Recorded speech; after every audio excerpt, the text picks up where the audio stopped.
Olá! Iniciando o Café com Autoridade desta semana, temos a grata satisfação de receber em nossos estúdios a doutora Maria José, que é a presidente eleita da Ordem dos Advogados de Osasco. Doutor, obrigado por aceitar o nosso convite. Eu que agradeço, Amaral, a sua gentileza de nos dar essa oportunidade de falar em seu programa.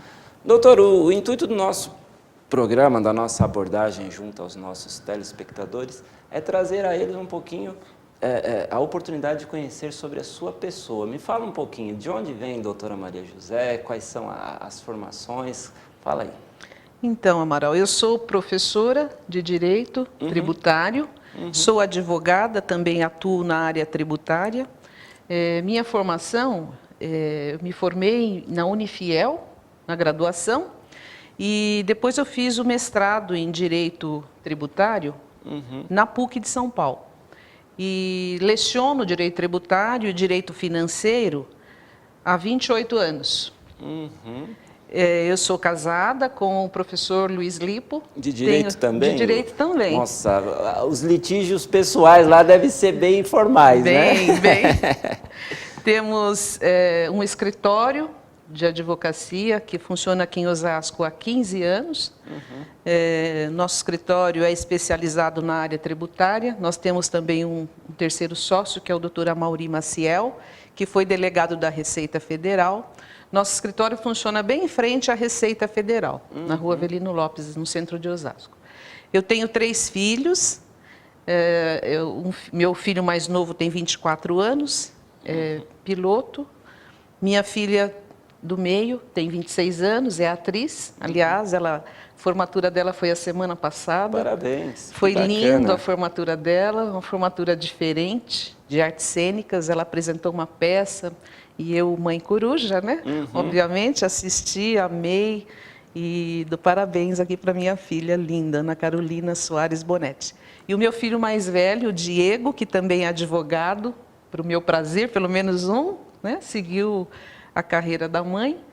Meu filho trabalha comigo, também está se especializando em Direito Tributário e Direito Civil também, ele gosta muito da área de Direito Civil.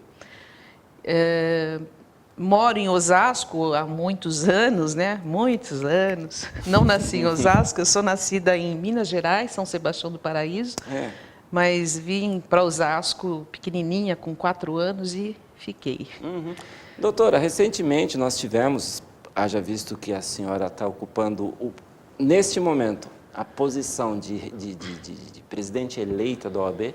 Recentemente nós tivemos aqui, transmitimos inclusive o debate ao vivo e tivemos uma disputa bastante acirrada.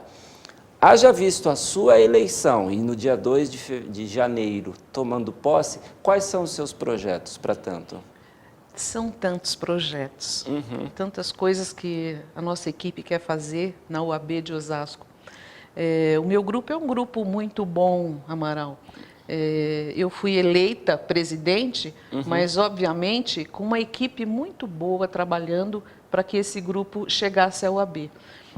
O nosso tesoureiro é o Dr. Darlan, nosso vice-presidente é o Dr. Alexandre Volpiani, nosso secretário-geral, o Dr. Molico, e a nossa secretária adjunta, a doutora Ariadne. E essa equipe tem um plano de governo para o triênio que envolve várias áreas que nós precisamos melhorar, outras que nós queremos implementar, criar, mas principalmente nós temos um trabalho muito forte para o jovem advogado.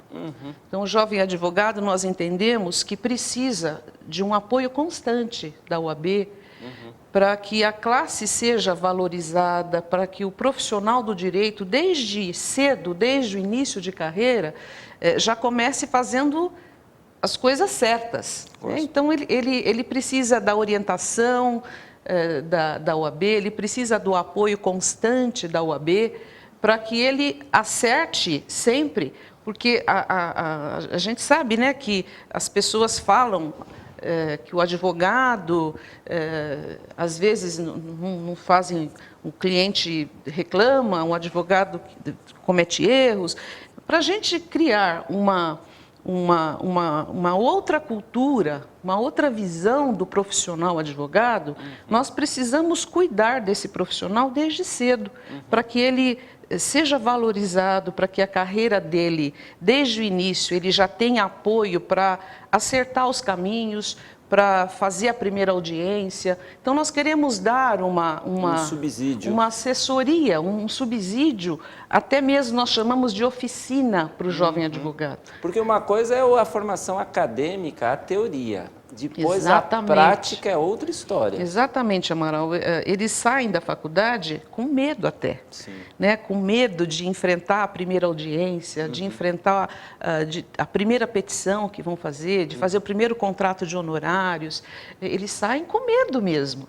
Então, o que nós queremos, né, é tirar esse medo, né? E mostrar para eles que é só aprender que Sim. A coisa fica fácil, fica tranquila. Então, o que nós queremos é dar essa assessoria, essa orientação inicial para que ele deslanche na carreira. Então, nós temos intenção de criar oficina dentro da OAB, plantão de dúvidas, monitoria, um advogado mais experiente que pode tirar dúvidas, mesmo por telefone. Perfeito. Advogados que vão se dispor a fazer isso, né? Para colaborar com a gente. Então, o jovem tem alguma dúvida que ele precisa tirar na hora, ele liga. Vai ter um advogado especializado em direito civil, direito do trabalho, direito tributário. Ele vai ligar para esses advogados para tirar alguma dúvida que tenha no momento. Como que funciona a questão de remuneração desses profissionais que estão a dispor da Ordem dos Advogados? É voluntariado ou eles são remunerados? Todos voluntários, Amaral. São todos voluntários, são profissionais que querem realmente colaborar para deixar uma marca, né, positiva, para transformar a visão que se tem do advogado, para colaborar com seu conhecimento, né, com a sua especialidade. São pessoas voluntárias que têm amor mesmo pela profissão, pela OAB e querem realmente colaborar para que tudo isso melhore. Doutora, a gente, não no mundo jurídico, tem uma dúvida peculiar. Dois advogados amicíssimos, que eles têm assim uma aproximação muito boa, mas naquele caso específico eles são partes contrárias. Como que eles lidam com esta... Eu sei que não pode trazer para o pessoal, mas o litígio é uma coisa impessoal, formal e muitas vezes se acaloram os ânimos. Como que funciona quando dois advogados amicíssimos estão litigando em partes contrárias? Então, é uma questão que o advogado deve... Uma das coisas que nós queremos também mudar é esse pensamento, esse comportamento, né?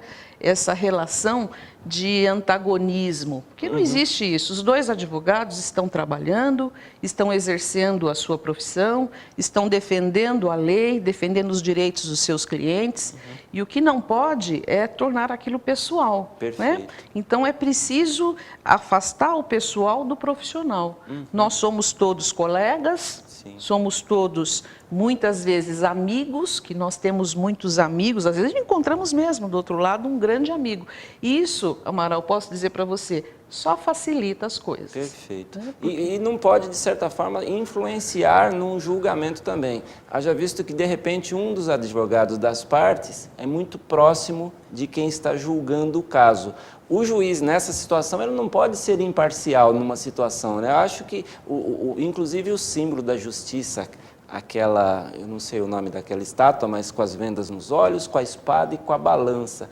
Durante muito tempo eu me questionei por que as vendas nos olhos, por que a justiça é cega? Então, porque realmente a justiça não deve, né? O juiz que julga o processo, ele não deve olhar, nós costumamos dizer, a capa do processo, porque a capa, quando o processo era físico, né? Hoje tudo virtual, mas a capa continua identificando as partes. Então, na capa nós temos a identificação das partes. Então, o juiz que olha a capa do processo para ver quem são as partes... Ele já está tendencioso. Tendencioso. Então, o que nós dizemos, essa venda, a justiça realmente deve ser cega. Quem aplica a justiça é o juiz, tá? E com imparcialidade. Ele não deve tender para nenhum dos lados. Ele deve olhar as provas, ele deve olhar a lei e julgar de acordo com as provas dos autos e com a lei, sem olhar a capa do processo. Né? Então, a justiça é cega. Perfeito. Ela deve julgar de acordo com as provas dos autos e a lei. Nunca olhar quem são as partes, né? Nunca olhar mais nada, só isso. Né? Doutor, até onde eu sei, a única entidade, a única especialização profissional que tem o exame pós-academia, pós o ensino superior, são os advogados que têm o exame da Ordem dos Advogados. Por que essa distinção? Por que não acontece o mesmo em medicina, em outras carreiras? Por que os advogados têm esse critério? Então, Amaral, na medicina tem a residência, né? Que é o período em que o médico vai ser realmente avaliado. São 2 anos, que eu acho que é como se fosse um exame de ordem, né? Até mais. Dá para fazer uma avaliação. Nas outras áreas, realmente não há exame para aferir a qualidade do profissional, só no direito mesmo. É até polêmico esse tema hoje, porque já algumas vezes tentou-se acabar com o exame de ordem, né? Com o argumento de que o Ministério da Educação, que afere a qualidade dos cursos, já aprovou a faculdade, já autorizou a faculdade a funcionar. Então, se a faculdade forma profissionais do direito, forma advogados, ele já estaria habilitado a advogar. No entanto, a Ordem dos Advogados defende a manutenção do exame de ordem. E eu, pessoalmente, também, na atual situação em que o país se encontra, no tema ensino, qualidade de ensino, não é possível realmente, só com a faculdade, os alunos saírem da faculdade e já advogar. Porque, infelizmente, a qualidade de ensino está muito ruim. Nos últimos 10 anos, a faculdade tem recebido, o ensino superior tem recebido pessoas muito despreparadas. A Ordem dos Advogados tem o dever de aferir a qualidade dos profissionais para colocar no mercado, até para proteger o próprio cidadão que precisa de advogado, colocar profissionais aptos realmente a exercer a profissão. Então, o exame de ordem é uma necessidade.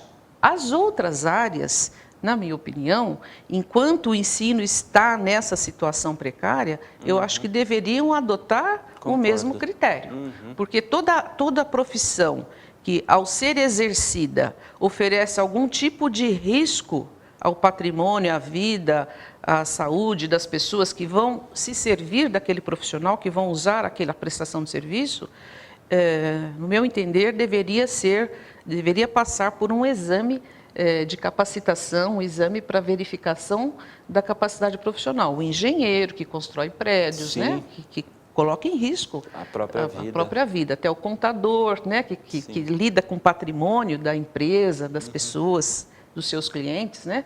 A contabilidade é muito sério, né, numa empresa. A contabilidade pode pôr a perder, né, se o profissional não for qualificado, pôr a perder até a saúde financeira da empresa.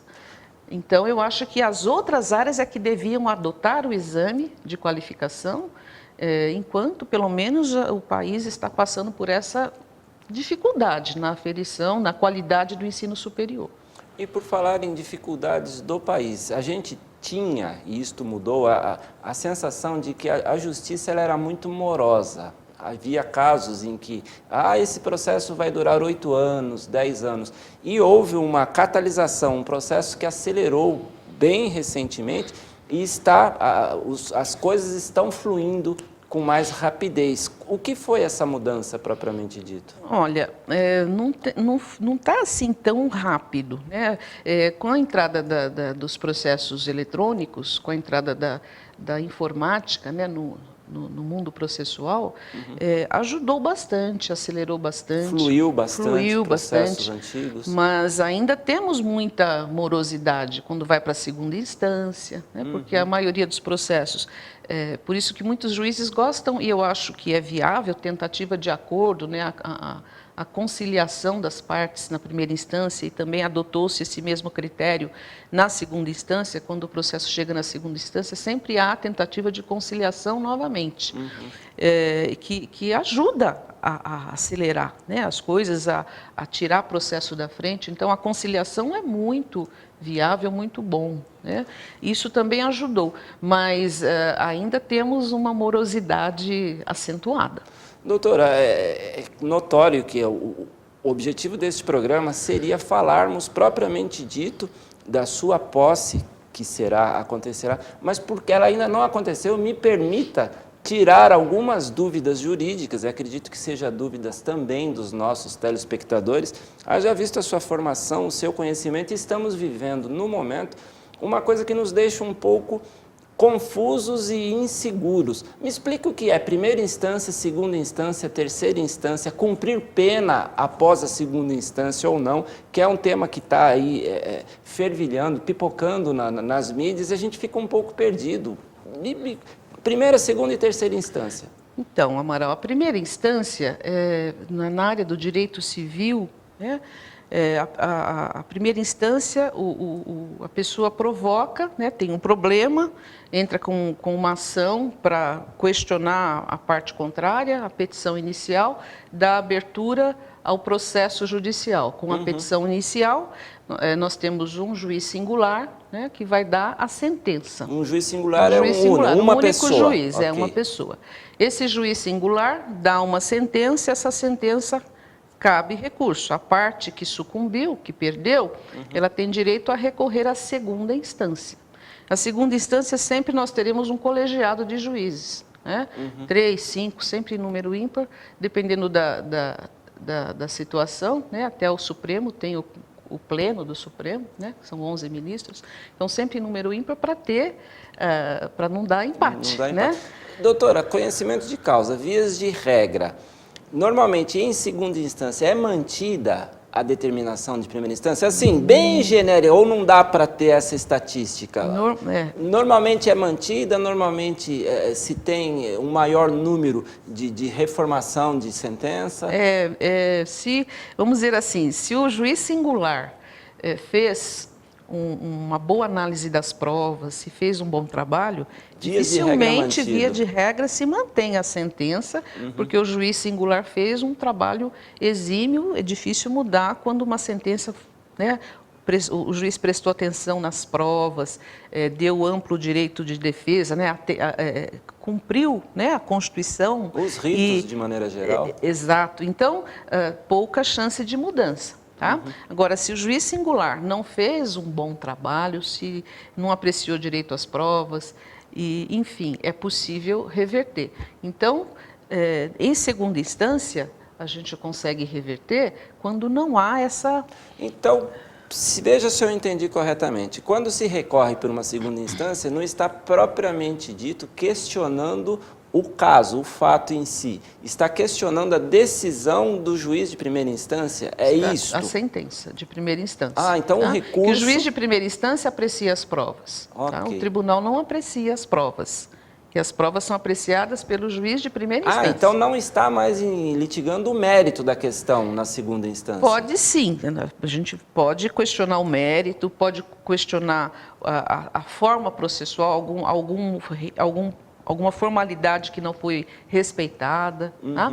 Ou alguma prova que que o juiz apreciou a prova dos autos caminham num sentido e o juiz dá uma decisão que contraria as provas dos autos. Então, o tribunal vai olhar tudo, o processo, ele vai apreciar tudo que está no processo, ele não vai poder produzir provas novas, só aquelas que já estão nos autos.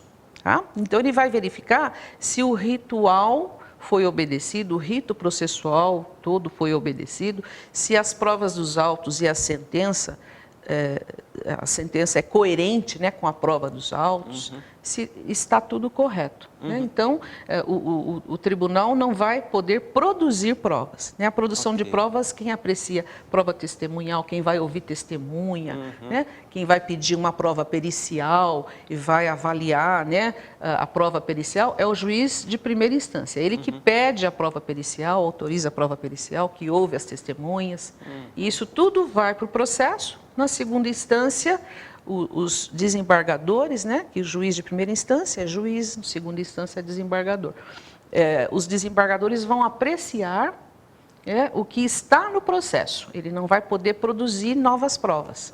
Entendeu? Entendi. Doutora, e quando se trata de uma penalidade aplicada, que a sanção seja a reclusão, ou seja, a pessoa deve ser presa. Em primeira instância, uma vez condenado, ele ainda não é recluso? Então, a questão que está sendo muito debatida hoje, né? Porque a nossa Constituição Federal estabelece que só pode ser preso depois do trânsito em julgado da sentença condenatória. Né? O réu, então, só poderia ser preso depois do trânsito em julgado. E o questionamento que se faz é com relação... Como eu disse, né, as provas são todas produzidas na primeira instância. Então, o juiz de primeira instância já apreciou todas as provas, condenou. E o juiz de segunda instância, o colegiado, né, os desembargadores na segunda instância, verificam a sentença, verificam as provas que estão nos autos e confirmam a sentença, dificilmente isso vai mudar. Né? Essa apreciação vai mudar no STJ, né, que seria uma terceira instância, ou no Supremo Tribunal Federal. Então, o próprio Supremo Tribunal Federal, avaliando essa situação, autorizou a prisão quando a condenação em segunda instância já se deu. Né? Então, haveria possibilidade aí de algum recurso para o STJ ou para o STF, mas a segunda instância já confirmou a sentença e já está condenado. Então, o STF entendeu que já poderia iniciar aí a execução da pena. Mas isso realmente está contrariando a Constituição. A Constituição diz que a prisão só pode se dar depois do trânsito em julgado. Ou seja, todos se os cabe recursos algum esgotados. recurso, exatamente, se ainda cabe algum recurso, significa que não transitou em julgado. Então, essa polêmica. Só que o Supremo Tribunal Federal decidiu assim. Então, no meu entendimento, como agora teve essa liminar, né, do ministro Marco Aurélio, que foi cassada pelo presidente do STF, o ministro Toffoli, porque deve-se preservar o entendimento da Corte Suprema. E a Corte Suprema, o STF, decidiu que pode prender depois do julgamento em segunda instância. Então, em abril, eles vão reapreciar essa matéria. Se mudar o entendimento, então vai ter que, então, que aguardar o trânsito em julgado. Mas se não mudar o entendimento atual é que pode prender com o julgamento em segunda instância. Então, esse é o entendimento que está valendo hoje. Ele pode ser contrário à Constituição, mas a Corte Suprema tem esse entendimento hoje. Entendi. Então, é esse entendimento que deve ser mantido até que se aprecie em abril se vai ficar assim ou se vai ser respeitado a Constituição. Muitos defendem que para que seja aplicado esse entendimento do Supremo, então deveria-se modificar a Constituição, uma emenda constitucional para estabelecer esse novo entendimento, senão fica... Duas réguas e duas medidas. Exato, assim, cria-se uma né? insegurança jurídica muito grande, que é o que nós estamos vivendo em vários setores hoje, insegurança jurídica. Sim, mas, doutora, vias de prática, tem cidadão que é preso apenas pela suspeita, ele é preso de maneira preventiva, Isso. depois e depois até onde eu sei, todo cidadão é inocente até que prove sua culpa. Mas a justiça prende ele para depois fazer as investigações e muitas vezes se descobre ao final de 7, 8 meses que é um inocente, mas ele ficou recluso aquele tempo. Na prática, a coisa não funciona assim, né? Mas é muito raro isso, né? Geralmente, quando a pessoa quando se decreta uma prisão preventiva, é com bastante critério, que a prisão preventiva ela é muito séria, criteriosa, né? É com bastante critério. Né? Prisão preventiva é quando realmente o réu oferece algum perigo à sociedade e realmente é muito raro acontecer de uma pessoa inocente ficar presa.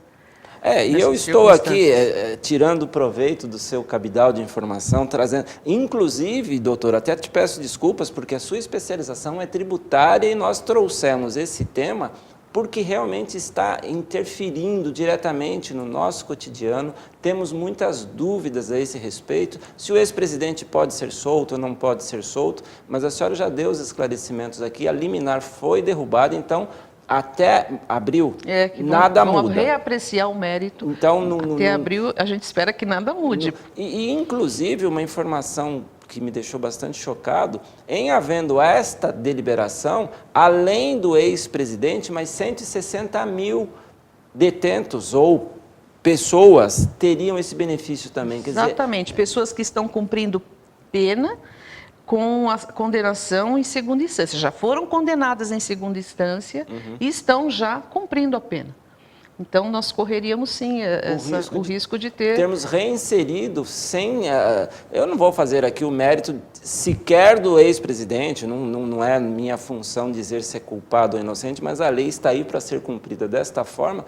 Mas, de repente, abrir as portas dos presidiários e colocar 160 mil pessoas que são, no mínimo, suspeitas de terem cometido algum crime, é uma coisa um tanto quanto assustadora. Com certeza. Eu acho que geraria uma insegurança para a sociedade. Com certeza. Doutora, muito obrigado por ter trazido aqui as suas palavras de esclarecimento. Tenho certeza que o público curtiu e apreciou bastante. É sempre muito bom nos informarmos, especialmente na área jurídica, porque nós vivemos sempre tendo que tomar decisões embasadas na lei. Então, muito obrigado pelos seus esclarecimentos. Eu que agradeço, Amaral, mais uma vez essa oportunidade. E eu se puder dar um conselho para as pessoas, por favor. Né? Eu acho, sim, como você disse, que é sempre bom tomarmos as nossas atitudes na vida profissional, na vida empresarial, sempre com base em orientações de um advogado. Eu acho que a advocacia deveria ser muito mais preventiva do que contenciosa. É possível evitar muitos problemas familiares, problemas em sociedades, problemas em empresas. É possível evitar muitos problemas se consultarmos um advogado, fica mais barato, dá menos dor de cabeça do que deixar o problema acontecer, fazer um contrato sem assessoria de um advogado, fazer qualquer providência na vida profissional ou empresarial sem assessoria de um advogado. A pessoa corre muitos riscos que ela pode evitar com a orientação de um profissional. Com certeza. Eu agradeço a você, telespectador, pela sua audiência, e o Café com a Autoridade fica por aqui desejando a todos vocês um ótimo Natal, boas festas para você e para sua família, e ano que vem estaremos novamente aqui trazendo informação até você.